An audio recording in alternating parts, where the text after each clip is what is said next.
Assalamualaikum warahmatullahi wabarakatuh. My name is Nada Ifadah, my student number 115. Now I will explain about CDA and SFL.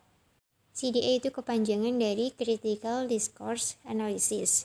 CDA is an analytical research methodology that approaches a study of the relation between discourse, power, dominance, and social inequality. CDA aims to analyze social inequalities through text or talk. Kemudian, aims of critical discourse analysis according by Fundage 1995. There is problem or issue oriented rather than paradigm oriented.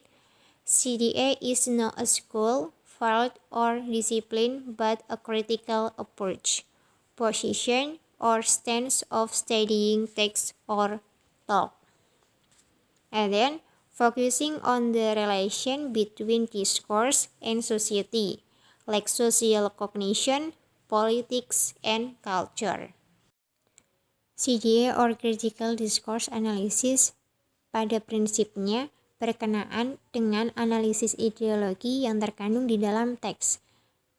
Dan CDA itu merupakan pendekatan analisis wacana yang menerapkan pandangan kritis terhadap penggunaan bahasa dalam teks, baik itu dalam bentuk lisan maupun tulisan, yang bertujuan untuk mengidentifikasi nilai-nilai atau ideologi apa saja yang terkandung di dalamnya. And then about SFL, Systemic Functional Linguistics. SFL is the study of the relationship between language and its function in social settings. Jadi SFL merupakan studi yang membahas tentang hubungan antara bahasa dan fungsinya dalam ranah atau pengaturan sosial. SFL does not address how language is processed or represented within the brain, but rather looks at the text produced, whether spoken or written, and its context as it's concerned with language use. SFL places more emphasis on language function, what is used for, than on language structure, how is composed. Ketut Suwardana yang berjudul Klausa Sudut Pandang Systemic Functional Linguistics, terdapat persamaan antara SFL dan CDA. Persamaan tersebut diantaranya adalah baik SFL maupun CDA memandang bahasa sebagai konstruksi sosial yang melihat peranan bahasa dalam masyarakat dan masyarakat menggunakan bahasa tersebut. Kemudian, aturan penggunaan bahasa didapatkan berdasarkan dari hasil interaksi sosial antara SFL dan CDA. Memandang dialek berperan dalam menentukan situasi sehingga akan berpengaruh pada diskurs atau wacana. Yang terakhir, persamaannya adalah antara CDA dan SFL menekankan aspek budaya dan sejarah dalam menentukan makna pada diskurs. Dengan kata lain, makna bahasa ditentukan oleh aspek sejarah dan budaya.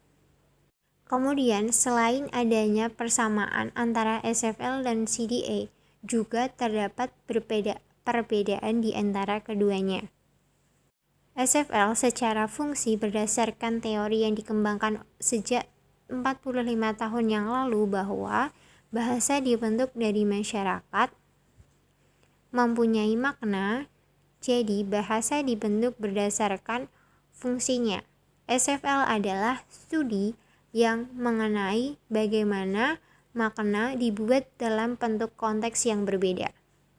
SFL juga berfokus pada pengajaran bahasa Inggris sebagai bahasa pertama, bahasa kedua, serta analisis wacana pada kejadian yang tidak ketergantungan atau itu bisa sering disebut dengan discursive event.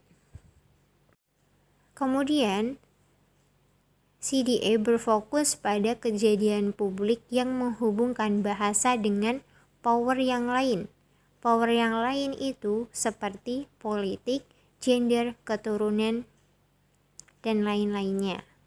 Bahasa digunakan menghasilkan, mempertahankan, dan meresponden posisi melalui power. Tujuan dari CDA bukan hanya menganalisis tentang bidang struktur sosial, tetapi juga menghubungkan bahasa dengan power atau kekuasaan.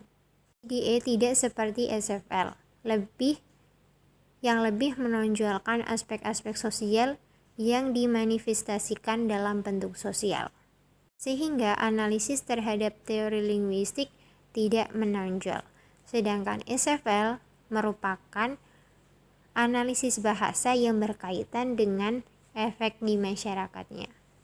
Ketut Suwardana yang demikian penjelasan dari saya. Wassalamualaikum warahmatullahi wabarakatuh.